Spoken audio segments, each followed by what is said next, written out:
Hi there, folks. This is a development video for week 76, 77, 78. I can't remember. They all blur together. Still, we're almost done. Okay, so this week I set out I wanted to do achievements. Achievements are important to me. I have a design for 6 or 7 achievements that I want to make. I want to put them in the main menu as little things and, make them nice and visual. I really want achievements to encourage alternate methods of play. I sort of personally dislike, not dislike, I personally don't value achievements that are kill 1,000 zombies. Because you get them because you want the achievement for completionist reasons. And all they do is make you play the game a bunch. Like, that's fine. But, so I guess I can have some, win 1,000 levels or something and people can grind to get them. They feel kind of dumb, right? Die 10,000 times isn't really an achievement. Now, I might have some like that, but what I really love are the ones that are play the game in a different way, right? Like, there's Minimetro does this really well. Minimetro has a bunch of achievements that are like, play this map and only use 2 bridges. And you're like, wow, there's like 6 rivers. How do I do that? And you have to come up with a strategy to do that kind of thing, right? So for ESJ, I want to have a triple jump level that can only be beaten with, you want it so you can never, you never jump the 3rd time. So that's interesting because you're now all of a sudden you're like just scraping past all the jumps that you should sort of be able to do really easily. A stomp level where you don't kill anyone, so a pacifist run. Things like that, right? Like an air sword level where you never touch the ground or you never walk left or right or so on, right? I'm going to come up with specific ones for this, but I have 5 for those. And then I also want an early achievement, something just to sort of remind the player that there are achievements, just show that there's an achievement. So I need something that's just really early. Something along the lines of, I think, because it's ESJ, I think I'm going to go with, died 10 times and didn't quit. Like, congratulations, you've died 100 times and you respawned and you beat the level that you died on, or something along those lines. I don't know. If you got a better idea, hit me up in the comments. And then I want a final one, which is won the game. Just to, you get a little achievement for winning the game. Final cutscene. There's definitely got to be one for Slime Daddy having perfect love. So 5 hearts. So that'll be one of them. Anyway, so I want to do achievements. The problem is achievements are kind of held up because the login online server stuff is held up. Because I want to store your achievements on the server so that when you sign in on another device, you also get your achievements. They'll save locally as well. It's just, I want to do it through the server because I need to connect to Steam. So if you sign in with your Steam account or, if you are signed in with your Steam account, you get them on Steam as well. And so on. So the whole network login stuff is kind of holding up the achievements. And the network login stuff is held up because the menus are the old crappy menu system. And to not get too technical, but it's because I use the Unity HUD system, the new UI Unity system, and it has problems because it's got so much back end of code. It has problems naturally switching between using a controller, using a mouse, and using a keyboard. And ESJ is a game that people play on their computer with a controller, but they also use instinctively the keyboard and the mouse to navigate the menus and various combinations therein. So for example, with the network and the login stuff, when it says type, I don't necessarily want to pop up an Xbox style, use your controller to type your login information because you're sitting at a computer with a keyboard, so the keyboard should work, right?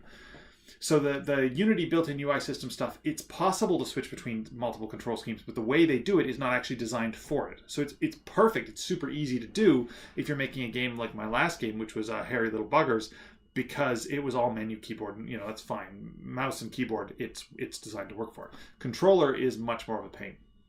And then switching the controls back and forth fluidly is even more of a pain.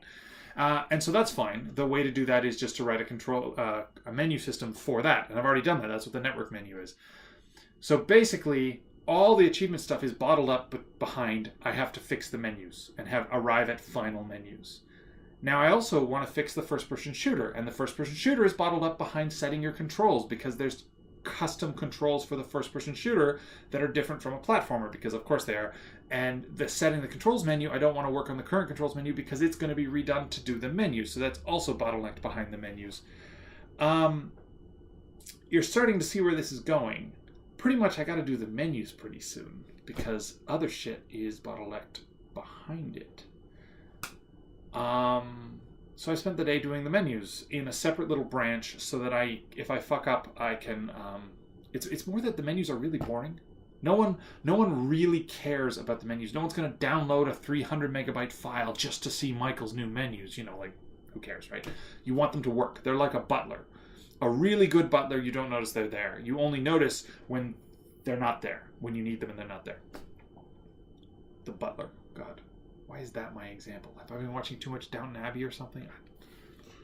Who knows? So, I spent the day working on the menu. Because basically what I want to do is finish the game. So up until now, I've been thinking in terms of what can I get done for Friday for you folks. And now I'm having to mentally switch gears into what needs to be done to finish the game. Fuck the Friday update, because what actually needs to happen is not an infinite amount of Friday updates. What needs to happen is the game gets finished. Michael's sanity gets to heal. I get to take a 2-week vacation, etc. So I'm doing menus. I'm hoping to get them done this week, and I'm hoping to use the existing login system and put some achievements or have local achievements there, because it would be nice to have an update that is, hey, I've got some achievements. You can play and get these achievements. So I'm doing menus plus maybe achievements. And pulling funny faces into the camera. All right, so this is just a short dev video, I guess. This is just where I am. Pretty much the things left before the game is finished. The obvious one, which is all levels, bug tested, balanced, tweaked, and that thing on level 5 with the thing that's broken is fixed. So that's fine, but that is also very end type stuff because I have to have the game in a final form so that I can go through it just piece by piece and just write a list and just fix them in like their hundreds. That's not so scary. As for features, all the levels are there, all the boss fights are there. There's 2 cutscenes that I kind of want to put in, but I'm not entirely certain I'm going to put in because they're cutscenes, so they're not the end of the world if I don't put them in. I can just use text instead of have a little playable level. There's co-op mode, which has to wait for the controls menu to be done, which has to wait for the menu to be done. We went through that. There's secrets, which are somewhat in the game, but they're not useful yet because there's no place to show them, because the menu is bottlenecking that, because I need to redo the menu before I can have a little system to show how many secrets you've unlocked and how many more there are to unlock and something along those lines.